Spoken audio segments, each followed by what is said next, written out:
For nearly 300 standard cycles, the interstellar concordance had enjoyed something rare in galactic history. Peace. Not the fragile kind held together by fear and warships, but the genuine, enduring sort that allowed civilizations to prosper without constantly looking over their shoulders. Frankly, it was a miracle. After all, the concordance was composed of species so different that some considered eating with utensils a mark of sophistication, while others regarded them as unnecessary complications. Half the member worlds viewed tentacles as perfectly normal tools for greeting strangers. The other half required therapy after experiencing one. Yet somehow, against all logic, the arrangement worked. Trade flourished, borders remained stable, old enemies became allies. For 3 centuries, the galaxy convinced itself that the age of major conflicts was over. Looking back now, that confidence seems almost adorable. Because peace has a dangerous habit of making people forget why it exists in the first place. And the lesson the concordance was about to learn came from the last species anyone expected: humanity. Fragile as sponge sugar, and twice as likely to shatter at the first sign of moisture, was maintained through a delicate system of diplomatic training, cultural exchange programs, and the mutual understanding that nobody really wanted to find out what would happen if the Chromag Armada decided to have a bad day. Enter Zenith Academy, jewel of the Concordance's educational initiative, perched on the neutral moon of Tersmia 7. Like a gleaming monument to optimistic bureaucracy, the Academy trained the brightest young minds from across the galaxy in the subtle arts of diplomacy, conflict resolution, and how to insult someone in 47 languages while maintaining plausible deniability. Its crystalline spires reached toward the violet sky, its halls hummed with translation matrices, and its cafeteria served approximately 200 different species' dietary requirements, with only a 15% cross-contamination rate, which was actually quite impressive if you thought about it. The Academy operated on a peculiar social structure that would have given anthropologists migraines for decades. See, despite all the high-minded ideals about equality and mutual respect plastered across every orientation hologram, the student body had developed its own hierarchy. And because most of these students came from species where physical prowess equaled survival, and survival equaled status, the pecking order looked suspiciously like a food chain with better lighting and fewer actual fatalities. At the top of this chain sat the warrior castes. Korvoxians with their chitinous plates and redundant organ systems. Threxi, with their impressive musculature and even more impressive egos. And the occasional Sarian whose species had been conquering things since before humanity figured out fire was useful for more than keeping warm. These students walked the halls like they owned them, which technically they didn't. But try telling that to someone who could bench press a small shuttle. In the middle clustered the moderates, species advanced enough to have left their death worlds behind, evolved past the nasty business of survival of the fittest, and developed philosophies that prioritized intellect over intimidation. They formed study groups, organized cultural events, and generally tried to pretend that the top tier wasn't occasionally shaking down the bottom tier for lunch credits. And at the bottom, well, the bottom was where you found the species from nice, reasonable planets, where the most dangerous predator was something roughly equivalent to an irritated hamster. Sweet people, generally, smart, often, but about as threatening as a strongly worded letter, and everyone knew it. Then there was Kira Chen. Kira didn't fit neatly into any category, which bothered people more than they cared to admit. She was human, earthborn, Sol system, that weird little backwater everyone had heard about, but nobody really understood. The kind of planet that got a mention in xenobiology classes under improbable survival scenarios and cautionary tales about atmospheric composition. Her personnel file listed Earth as a Class 12 death world. But that designation sat there like a footnote nobody bothered to read, because really, how bad could it be? She stood barely 5.5 feet tall in her standard-issue Academy boots, with dark hair pulled back in a practical bun, and the kind of unremarkable features that made her easy to overlook in a crowd of beings with tentacles, extra eyes, and bioluminescent crests. She wore the Academy's neutral gray uniform without modification, attended her classes with quiet diligence, and had thus far spent 8 months at Zenith without making any particular impression on anyone, which was exactly how she liked it. Kira's daily routine had developed into a careful dance of avoidance and efficiency. Morning combat conditioning at 0600. when most of the warrior caste students were still sleeping off whatever counted as recreational activities for species with regenerative livers. Breakfast at 0720, grabbing something portable from the synthesizers, and eating while walking to her first class. Diplomatic theory, xenocultural studies, conflict resolution frameworks. She absorbed it all with the focused intensity of someone who actually wanted to be there, who'd competed against 2,000 other applicants for her spot, who understood that this opportunity was ridiculously improbable for someone from a planet that had only achieved FTL capability 6 years ago. She kept her head down, her grades up, and her interactions professional. When warrior caste students strutted past her in the halls, she stepped aside. When they talked over her in seminars, she let them. When they took the training equipment she'd been waiting to use, she found something else. It wasn't cowardice, though plenty of people assumed it was. It was simple mathematics. Fighting was inefficient, drew attention, and jeopardized her position at the academy. She'd grown up in the Detroit containment zone back before the North American Confederation got its act together, and she'd learned early that survival meant picking your battles with extreme prejudice. But even the most careful equation eventually introduces a variable you didn't account for. In Kira's case, that variable stood 7 feet tall, had blue gay chitinous plating, 4 arms ending in what could politely be called natural weapons, and an ego that required its own gravitational field. Brethar Vas Korovax, second son of a distinguished military lineage, champion of the Academy's combat tournaments for 3 consecutive cycles, and based on observable behavior.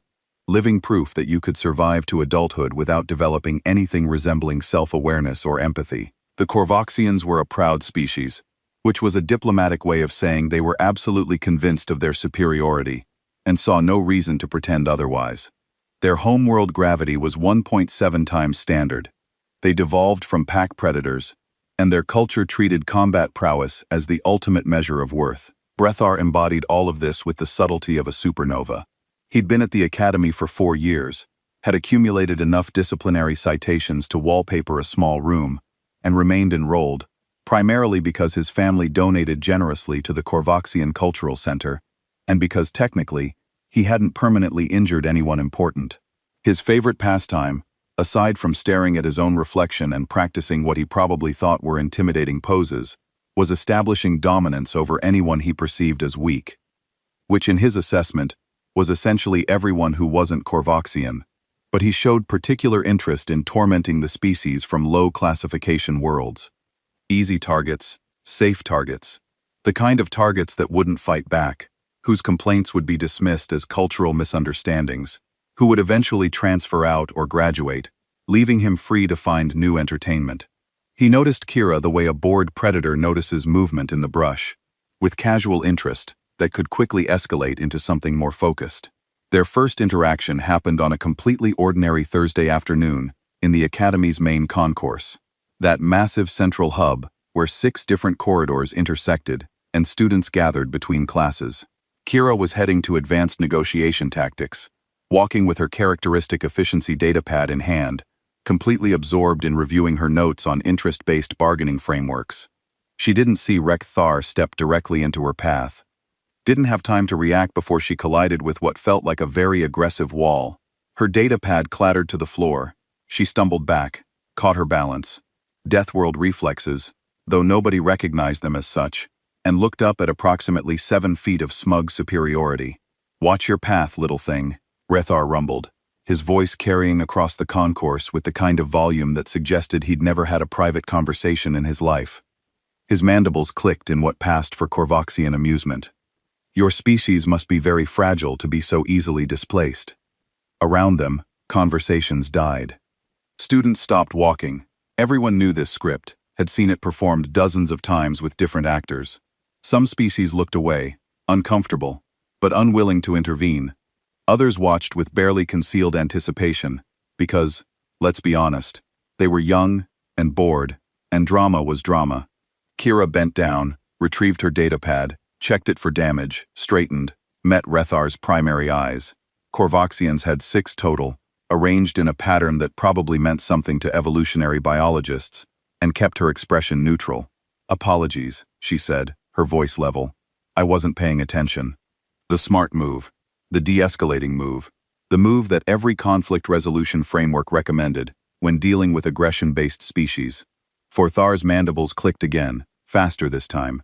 He leaned down, bringing his face closer to hers.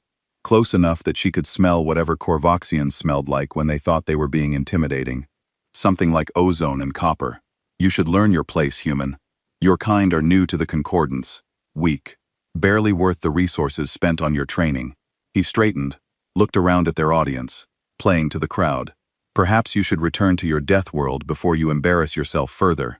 Kira felt something shift in her chest, a familiar sensation she'd been successfully suppressing for 8 months. The part of her that had grown up in the zones, where showing weakness meant becoming a target, where respect was earned through very specific demonstrations, where sometimes the only language everyone understood was violence. She took a slow breath, reminded herself where she was, what she stood to lose. "I'll be more careful," she said, and stepped around him. His lower arm shot out, blocking her path.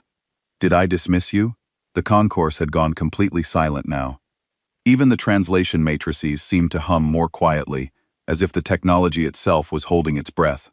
Kira looked at the arm, then back at Rethar, calculated approximately 47 different responses, their probabilities of success, their potential consequences, rejected all but one.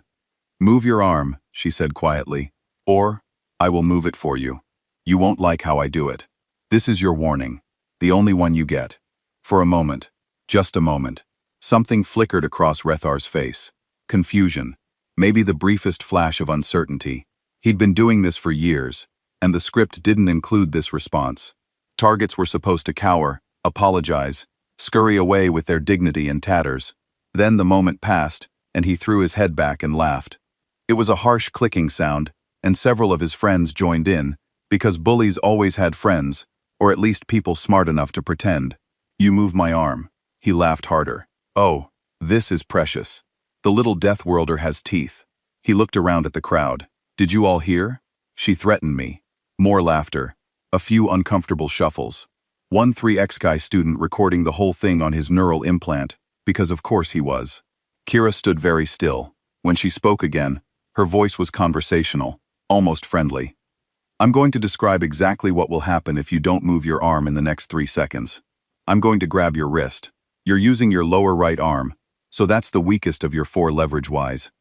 I'm going to twist it counterclockwise while stepping into your center mass.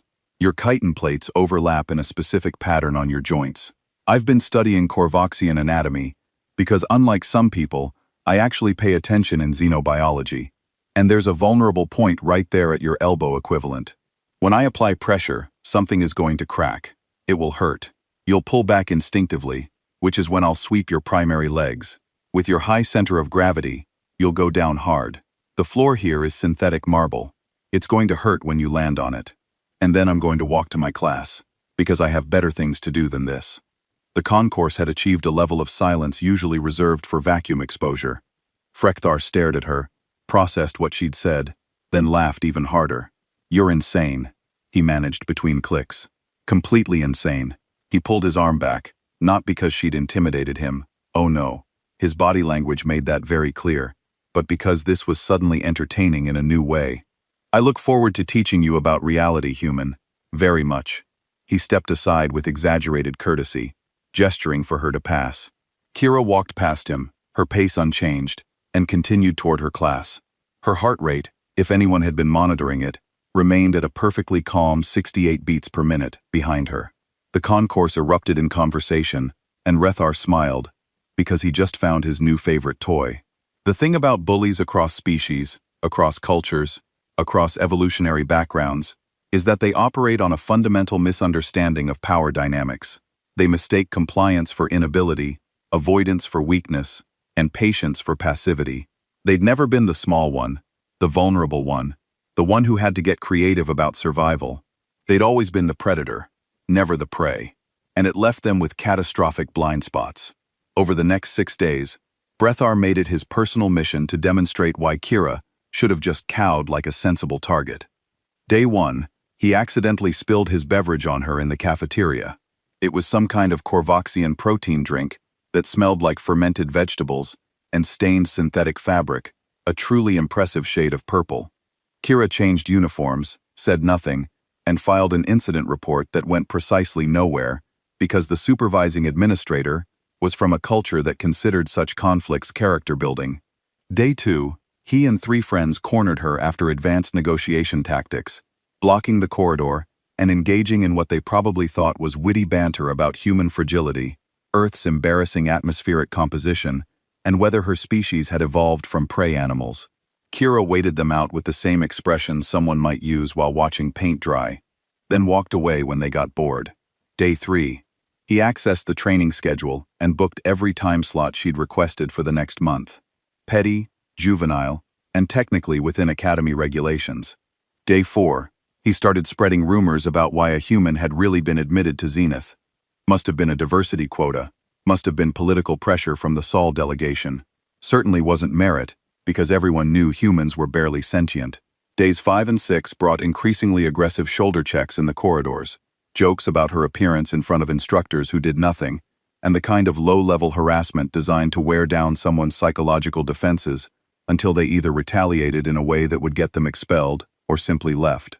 Kira adapted, changed her routes, adjusted her schedule, started carrying spare uniforms, documented everything with meticulous detail that would have made a prosecutor weep with joy, and absolutely did not retaliate, despite the part of her brain, the Detroit Zone's part, the survivor part, that kept offering increasingly creative solutions to the Rethar problem. Because here's what Rethar didn't understand, what his friends didn't understand, what most of the academy didn't understand. Kira wasn't avoiding conflict because she was afraid. She was avoiding it because she'd done the math. And the math said that the second she actually fought back, her academy career was over. Self-defense was theoretically protected under regulations, but theory and practice were different beasts, and she was from a species with no political capital and no diplomatic leverage. She'd be made an example of use to demonstrate that Earth's admittance had been premature, sent home with a black mark that would follow her forever. So she endured, adapted, survived, just like she always had, until day 7, when Rethar made a critical miscalculation. The combat training arena occupied the entire eastern wing of the Academy's ground floor, a massive space with variable gravity settings, multiple environmental zones, and enough safety protocols to make the insurance adjusters weep with relief. Students used it for everything from formal tournament matches to casual sparring, and the unspoken rule was that warriors got priority access while everyone else worked around their schedules. Kira had finally found an opening 0530 before most people were conscious and was running through a basic conditioning routine. Nothing fancy. Calisthenics, flexibility work, the kind of maintenance training that kept a body functional. She was alone, or thought she was, which meant she dropped some of the careful control she usually maintained. Was moving at her natural speed, rather than the slower pace she adopted in public, which was how Vrethar, arriving early for his own training session, discovered that the human moved like nothing he'd ever seen before. She was fast. Not quick for a human fast, actually fast. The kind of fast that suggested her nervous system processed information and executed responses at a rate that didn't match her species' reputation. She transitioned between exercises with fluid efficiency, and when she hit the heavy bag, designed to withstand blows from species significantly larger and stronger than humans, it actually swayed on its reinforced chain. Brethar watched from the entrance, mandibles clicking softly as he recalculated. Interesting. The little Deathworlder had been hiding more than attitude. This changed the entertainment value significantly. He entered the arena with 2 of his friends, Torvik and Merc, both Korvoxian, both large enough to make architects reconsider their load-bearing calculations. Their footsteps echoed across the space, deliberately heavy, announcing their presence like a drum roll. Kira stopped mid-rhyme, turned, assessed the situation with the kind of rapid threat evaluation that was pure muscle memory. 3 targets, all larger, all predator species, blocking the only exit. No weapons, academy regulations, but Korvoxians had natural weapons in abundance. No witnesses. Arena's privacy protocols meant the monitoring systems would be in passive mode, recording but not alerting anyone unless someone triggered a medical emergency beacon. The math had just changed significantly. Training early human Frektar approached with studied casualness, his friends flanking him in a pattern that was absolutely intentional. Pack tactics, instinctive cooperation, How dedicated. How admirable. Kira grabbed her towel, wiped sweat from her face, and started toward her bag. I was just finishing. No. No! Brethar moved to intercept, positioning himself between her and the exit. Stay! I insist. We should train together. After all, your species claims to come from a Deathworld. Class 12, if I recall correctly. I'm curious about what that means in practice. His friends spread out casually, cutting off alternate escape routes. They were enjoying this, their body language radiating anticipation. Kira stopped, considered her options, realized there weren't many good ones. I don't want to fight you, she said, and meant it. Not because she was afraid that would come later, maybe when the adrenaline wore off, but because she genuinely understood the consequences. Of course you don't. Frekthar's mandibles clicked in amusement. Because you're weak. Because despite all your talk, all your threats, you're just another primitive from a backwater world, pretending to belong among your betters. He reached out, not his lower arm this time, but his primary right, the strongest one, and shoved her shoulder. Not hard enough to injure, but hard enough to move her back several steps to demonstrate the disparity in their mass and power. So, here's what's going to happen, he continued, advancing as she retreated. You're going to issue a formal challenge right here, right now, with my friends as witnesses. We're going to have a sanctioned match. And when I'm done with you, when you're in the medical center explaining to the administrators how you overestimated your abilities, maybe then you'll transfer somewhere more appropriate for your skill level, maybe a nice safe school for species from nice safe planets. He shoved her again, harder this time. Kira's back hit the wall literally and figuratively. Final chance, she said, and her voice had dropped into a register that should have triggered every survival instinct Rethar possessed, if he'd had any that weren't atrophied from disuse. Walk away. You, your friends, just leave. I don't want to hurt you. Rethar laughed. Torvik laughed. Marrakesh laughed. Hilarious. The human thought she could hurt them. Then Rethar made his terminal mistake. He didn't just invade her space. He grabbed her. Primary and secondary hands on her shoulders, lifting her slightly, pinning her against the wall in a display of dominance that his species probably considered mild, but that crossed every line that mattered. Issue. The challenge. Kira looked at the hands on her shoulders, looked at Torvik and Makesh, who were watching with gleeful anticipation, looked at Rethar's face so close to hers, radiating absolute confidence in his superiority. Then something behind her eyes went very, very quiet. Okay, she said softly. I, Kira Chen of Earth, issue a formal challenge to Retharvus Korvax. Combat rules, Academy standard protocols. Do you accept? Rethar's mandibles spread in a predatory grin. I accept. He released her, stepped back, giving her space to move to the center of the arena. Torvik was already activating the official recording protocols, logging the challenge in the Academy system. Everything legal, everything documented, everything exactly how it was supposed to be. They faced each other across the arena floor. VC Thar, rolling his shoulders and flexing all four arms in a display that would have intimidated pretty much anyone. Kira just stood there breathing steadily, her expression neutral. Try not to cry too much when this is over, Rethar suggested. It's undignified. The arena's system chimed, indicating the match was active, sanctioned, official. Rethar charged. He covered the distance fast. Korvaxians were sprinters, evolved to close with prey before it could escape, and his technique was solid. 4 arms meant 4 attack angles, and he used them all. Combination of strikes and grapples, designed to overwhelm an opponent's defenses through sheer volume. Kira wasn't there when the attacks arrived. She'd moved, not away, but laterally, sliding past his rush with a minimal waste of motion that spoke of serious training, of muscle memory, built through repetition and refinement. Frekthar's momentum carried him past her, and she let him go. Didn't capitalize on the opening. He spun, mandibles clicking in irritation. Stop running. I'm not running, she said reasonably. I'm here. He charged again, adjusted his approach, tried to corral her against the wall. Same result.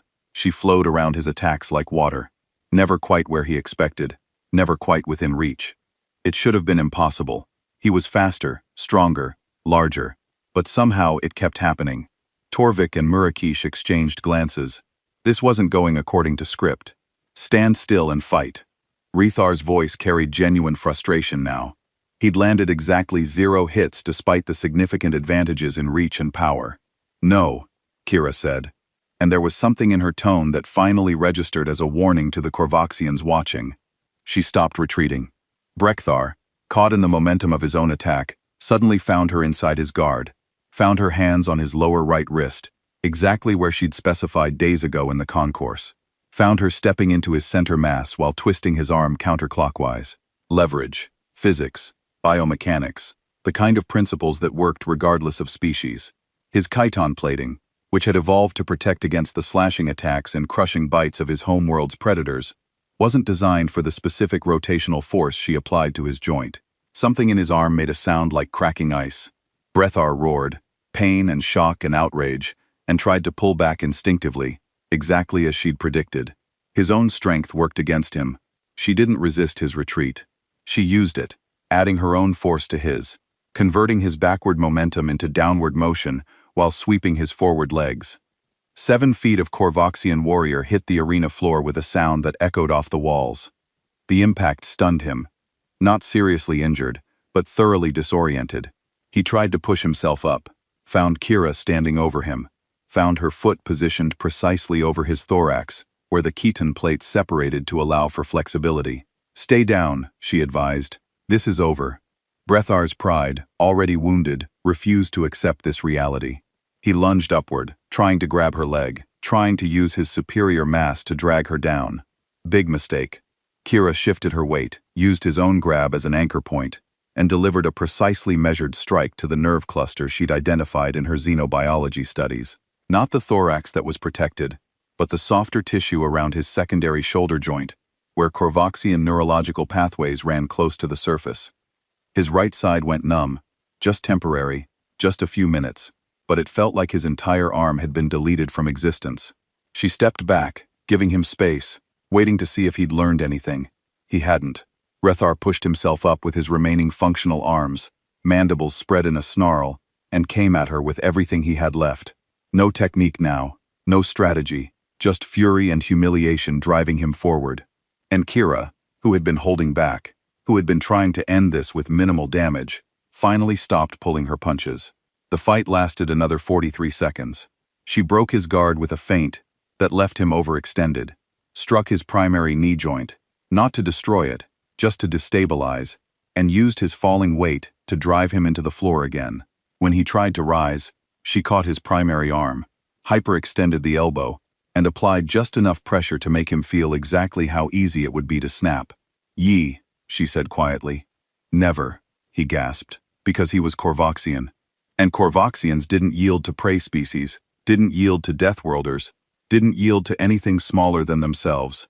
So she showed him the alternative. She released his arm, circled behind him faster than he could track, and locked her arms around his neck in a rear chokehold that cut off blood flow to his brain without crushing his windpipe. Clean, efficient, the kind of technique that ended fights without causing permanent damage if you knew what you were doing. And Kira, raised in the Detroit zones where self-defense wasn't theoretical, absolutely knew what she was doing. "Yield," she repeated. "Or sleep. Your choice." Rethar struggled, pushed against her grip with 3 functional arms, tried to stand, to throw her off, to do anything that might break the hold. But Leverage didn't care about strength, and she had gravity and geometry on her side. His vision started tunneling. His movements became uncoordinated. Somewhere in his rapidly oxygen-deprived brain, survival instinct finally overrode pride. He tapped her arm 3 times, the universal signal for submission. Kira released him immediately, stepped back, and waited while he collapsed forward, gasping and coughing as blood flow returned to his brain. The arena was silent except for the sound of Rethar's labored breathing. Torvik and Makesh stood frozen, their mandibles hanging open in expressions that translated roughly to, "What the actual hell just happened?" Kira walked over to her bag, pulled out her water bottle, took a long drink. Her heart rate, if anyone had been monitoring, was elevated, but not dangerously so. 112 beats per minute. Manageable. She wasn't even breathing particularly hard. "The match is over," she said, her voice carrying across the arena. Brethar Vas Korvac submitted. "It's recorded. It's official." She looked at Torvik. "You should probably help your friend to medical." She shouldered her bag and walked toward the exit. What are you? Rethar's voice stopped her. He'd managed to push himself into a sitting position, was staring at her with something that might have been fear if his species admitted to experiencing that emotion. Kira turned back, considered the question, considered everything it represented, the assumptions about humans, about Deathworlds, about what strength actually meant when you stripped away the ego and posturing. I'm from a planet where the weather tries to kill you, she said conversationally. Where the microorganisms are aggressive enough to be classified as hostile. Where the apex predators evolved alongside us, and still occasionally eat people. Where we built cities anyway, and called it civilization. Where gravity is 1.0 standard. Which means my bones are denser than yours.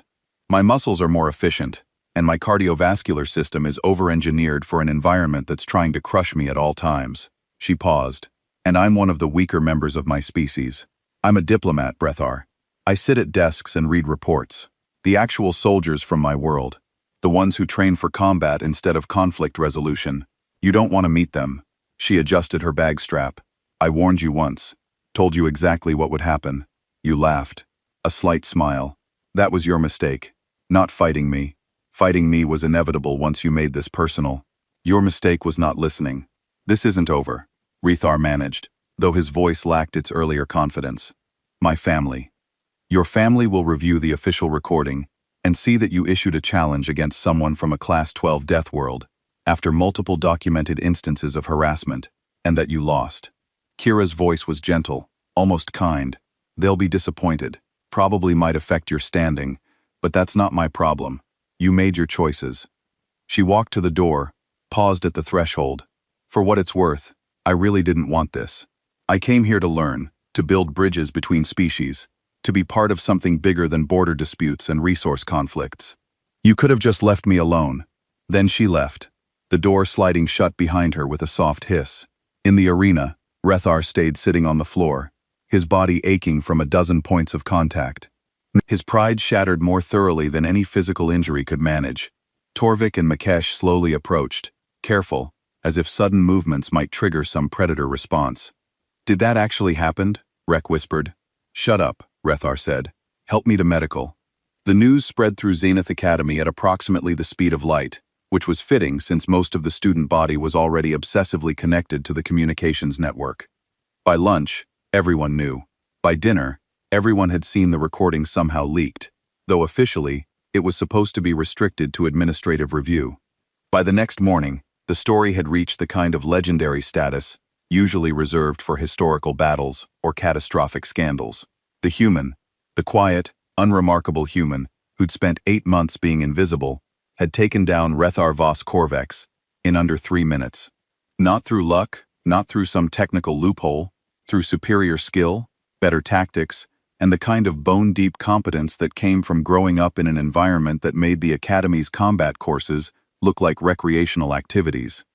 The warrior caste students reviewed the footage obsessively, analyzing every move, trying to identify where Rekthar had gone wrong, as if there was some secret technique they could train to counteract. The moderate students watched with a mixture of satisfaction and concern. Satisfaction that a bully had faced consequences, concern about what it meant for human integration into the concordance. The lower-tier students just stayed very, very quiet, because drawing attention during a power structure reorganization was historically a bad idea.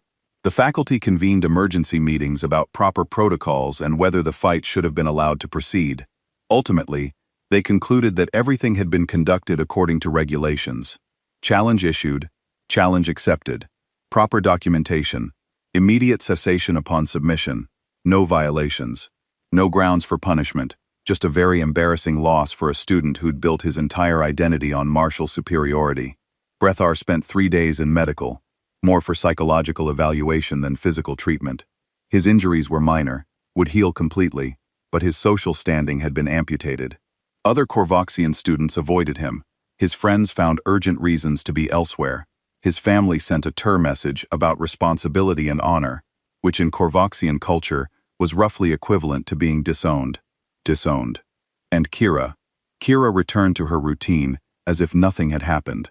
Showed up to classes on time, completed her assignments with characteristic thoroughness, continued her early morning training sessions in the now empty arena, because everyone else had suddenly remembered they had other things to do. But the isolation had changed character. Before people had ignored her, now they watched her, not with respect. Exactly. Respect would have required admitting they'd been wrong about humans, about Deathworlders, about the whole social hierarchy they'd constructed, but with wary awareness. The kind of attention prey animals give to predators, they can't quite classify. Students stepped aside when she walked past, giving her wide berth. Professors called on her carefully, as if she might suddenly demonstrate another unexpected capability. The warrior caste students, the ones who'd been so confident about the natural order of things, found themselves recalculating their assumptions about strength and dominance, and what those terms actually meant. 3 weeks after the fight, Kira sat alone in the cafeteria. Alone had become her default state. Reviewing notes for an upcoming examination, when someone approached her table, she looked up, prepared for another confrontation, and found a HFY student she vaguely recognized from diplomatic theory. "May I ask a question?" the student said, hesitant. "Sure. Why didn't you lead with that? The fighting capability. I mean, when you first arrived, everyone would have respected you." Kira considered her answer carefully, because respect earned through fear isn't respect. It's just fear with a polite label. "I didn't come here to intimidate anyone. I came here to learn, to understand, to help build something better than borders and barriers, and this entire system, where might makes right." She gestured around the cafeteria, at the self-segregated species clusters, the hierarchical seating arrangements, the whole toxic structure. This isn't better, it's just the old patterns with better technology." The HFY student nodded slowly. "And now everyone thinks I'm dangerous instead of weak. Different label, same isolation, same failure." Kira closed her datapad. "I gave him a warning. One warning. Very specific, completely clear." He laughed. "That's what bothers me most. Not the fight, not the consequences, but the fact that he heard me describe exactly what would happen, and still didn't believe me. Still thought his assumptions about my species were more accurate than my actual words." She stood, gathered her materials. "That's the real problem at this academy. Maybe in the whole concordance. People would rather trust their prejudices than listen to what someone's actually telling them." She walked away, leaving the HFY student standing there with an expression that suggested serious recalibration of worldview. And the academy, that gleaming monument to interstellar cooperation and understanding, continued its daily operations with one significant change. Everyone now understood that humans, those weird Deathworlders from that backwater planet in the Sol system, maybe shouldn't be underestimated. That may be a warning from someone who'd survived on a Class 12 world where the atmosphere was corrosive, where the megapa could crush you, where the microorganisms could dissolve you, where the weather could flash, freeze, or superheat you depending on the season, was worth taking seriously. That maybe, just maybe, quiet didn't mean weak, and peace-seeking didn't mean incapable. Rekthar learned this lesson the hard way. He withdrew from the academy 2 months later, citing family obligations, though everyone knew the real reason. Last anyone heard, he joined a colony defense force on some outer rim world, where the hierarchies were clearer, and nobody knew about his humiliation. Kira graduated 18 months later with honors, top 5% of her class, and accepted a position with a Concordance diplomatic corps. She specialized in conflict resolution between warrior caste species and civilian populations. Turned out to be brilliant at it. Apparently had insights about violence and its alternatives that came from actually understanding both. Sometimes her colleagues would ask about the incident with Rekthar. She'd smile, a small, tired smile, and say the same thing every time. "I warned him once. That's all anyone gets." And really, what more needed to be said? The galaxy was a big place full of species that had evolved under different conditions, developed different cultures, built different civilizations. Some grew up on garden worlds where cooperation was natural. Some evolved on death worlds where survival required adaptability and resilience, and the kind of grim determination that looked like weakness right up until it didn't. The Concordance was still learning to accommodate that diversity. Still learning that strength came in different packages. Still learning to listen when someone gave a warning, no matter how improbable their appearance suggested their capabilities might be. It was a slow process, messy, imperfect. But that's how peace was built. One conversation, one challenged assumption, one avoided fight at a time. And occasionally, when avoidance failed, one very specific demonstration that yes, the quiet person from the Deathworld absolutely knew what they were talking about, and yes, you should have listened the first time. Rethar had laughed, then vanished in smoke, metaphorically speaking, though his reputation had definitely evaporated. These things happened. The universe had a way of teaching lessons to those who refused to learn them willingly.